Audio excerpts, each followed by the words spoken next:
পক্ষে অবস্থান নিয়েছেন। মন্তব্য রিজভির। অন্তর্বর্তী সরকারের প্রধান উপদেষ্টা ডক্টর মোহাম্মদ ইউনূসের বিশেষ সহকারী পুলিশের সাবেক আইজিপি মোহাম্মদ খোদাবক্স চৌধুরী ও সাবেক মন্ত্রিপরিষদ সচিব আলী ইমাম মজুমদাররা গণতন্ত্রের পক্ষের শক্তির বিরুদ্ধে অবস্থান নিয়েছেন বলে মন্তব্য করেছেন বিএনপির সিনিয়র যুগ্ম মহাসচিব অ্যাডভোকেট রুহুল কবির রিজভী। বুধবার বিকেলে নয়াপল্টনে দলের কেন্দ্রীয় কার্যালয়ে সাংবাদিকদের সঙ্গে মতবিনিময়ের সময় তিনি এ মন্তব্য করেন। রিজভী বলেন, এখন নতুন কেউ উপদেষ্টা পরিষদে কিংবা প্রধান উপদেষ্টার কর্মকর্তা হিসেবে যোগদান করে তাদের টার্গেটই যেন পরিণত হয় আন্দোলনের সপক্ষে যারা ছিলেন বা সহানুভূতিশীল যারা ছিলেন তাদেরকে টার্গেট করা। খোদাবক্স সাহেব পুলিশের সাবেক আইজি ছিলেন, কিন্তু এই 15 বছর তার কি ভূমিকা ছিল? তিনি বলেন, আন্দোলনের মূল স্পিরিটের বাইরে কিছু কিছু উপদেষ্টার যে পদক্ষেপ, এটা আমাদের ভাবিয়ে তুলেছে, গোটা জাতিকে একটা শঙ্কার মধ্যে নিয়ে গেছে। এ কারণেই সালমান এফ রহমানের মতো লোকেরা কারাগারে ভেতরে থেকে দেশকে অস্থিতিশীল করার চেষ্টা করছে। যারা এখনো গ্রেপ্তার হননি তারা বিপুল অঙ্কের টাকা ঢালছেন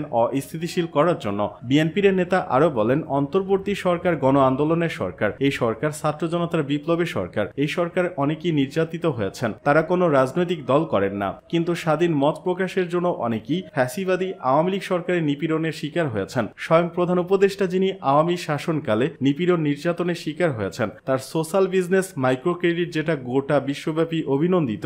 এই কারণেই ডক্টর ইউনূস সবার কাছে শ্রদ্ধাভাজন। সবাই তো তার মতো এরকম নিপীড়ন নির্যাতনের শিকার হননি, কেউ কেউ হয়েছেন, কারো কারো চেম্বার ভেঙে দেওয়া হয়েছে, যেমন ডক্টর আসিফ নজরুল অত্যন্ত স্পষ্ট ভাষায় ফ্যাসিবাদী সরকারের সমালোচনা করেছেন নানাভাবে, যে কারণে তাকেও হয়রানির শিকার হতে হয়েছে। আরও হয়রানির শিকার হয়েছে ছাত্র নেতৃবৃন্দর মধ্যে যারা উপদেষ্টা হয়েছে, শারীরিকভাবেও তাদেরকে নিপীড়ন নির্যাতন করা হয়েছে। আবার কেউ কেউ এমনও আছেন যারা সব সময় সুবিধার অনুসন্ধান করেছেন, দেখেছেন বাতাস কোন দিকে, তারা নিজেদেরকে সেই বাতাসের দিকে ঠেলে দিয়েছেন। এদিকে দাফনের 4 মাস পর আন্দোলনে নিহত সোহাগের লাশ উত্তোলন।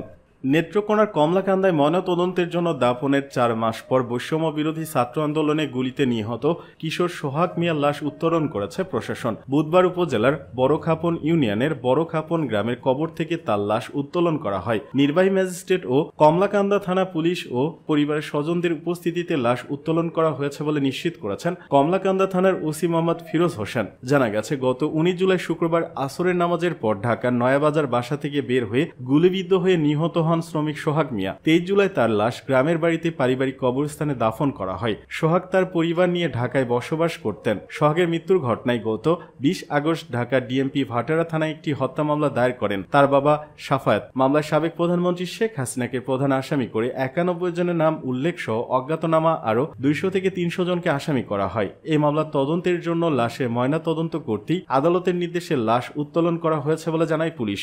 শেখ হাসিনার বিরুদ্ধে মামলা করলেন যুবলীগ কর্মী।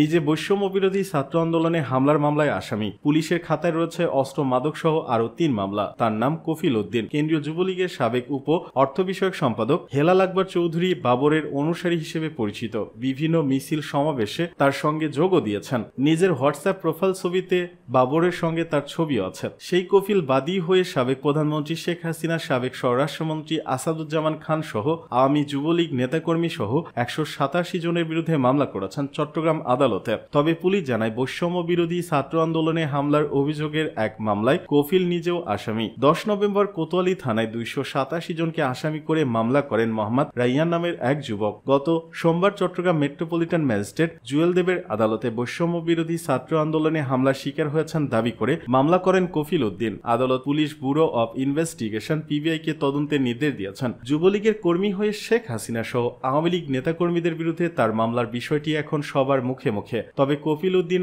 আজ প্রথম আলোকে বলেন, তিনি ফ্যাসিস্ট আওয়ামী লীগের সরকারের অত্যাচারের প্রতিবাদ করেছেন, ছাত্র জনতা দেশ স্বাধীন করেছেন, তিনি নিজে আন্দোলনে অংশ নিয়েছেন, কোনো সুবিধার জন্য মামলা করেননি। মামলার অভিযোগে বাদী উল্লেখ করেন, তিনি গত 4 আগস্ট নগরের নিউ মার্কেট গোলচত্বর এলাকায় বৈষম্য বিরোধী ছাত্র আন্দোলনে অংশ নেন। ওই দিন আসামিদের কয়েকজনের নির্দেশে ও পরিকল্পনায় বাকি আসামিরা গুলি করেন, ককটেল বিস্ফোরণও ঘটান। এতে কফিল হাতে আঘাত পান। ঘটনার পর হাসপাতালে ভর্তি হন। ঘটনায় জড়িত আসামিদের নাম ঠিকানা সংগ্রহ ও সুস্থ হতে সময় লাগায় মামলা করতে দেরি হয়। খোঁজ নিয়ে জানা গেছে, কফিল নগরের নন্দনকানন এলাকায় একটি থাই অ্যালুমিনিয়ামের দোকানে চাকরি করেন। নগরের কোতোয়ালি থানায় অস্ত্র মাদক সহ 3টি মামলা এবং আনোয়ারা থানায় একটি সাধারণ ডায়েরি বা জিডি রয়েছে। গ্রেপ্তার হয়ে একাধিকবার কারাগারেও গেছেন। চট্টগ্রাম নগরে বৈষম্য বিরোধী ছাত্র আন্দোলনের হামলায় নেতৃত্ব দানকারী যুবলীগ নেতা হেলাল আকবর চৌধুরীর অনুসারী হিসেবে পরিচিত তিনি। এদিকে গতকাল মঙ্গলবার দুপুরে নগর পুলিশের মিডিয়া সেন্টারের সাংবাদিকদের সাংবাদিকদের সঙ্গে মতবিনিময় সভায় সম্প্রতি হওয়া মামলাগুলো সম্পর্কে সাংবাদিকদের এক প্রশ্নের জবাবে চট্টগ্রামের স্বরাষ্ট্র ও কৃষি মন্ত্রণালয়ের উপদেষ্টা লেফটেন্যান্ট জেনারেল মোহাম্মদ জাহাঙ্গীর আলম চৌধুরী বলেছেন, আগে ভুয়া মামলা করত পুলিশ, এখন করছে পাবলিক বা জনগণ।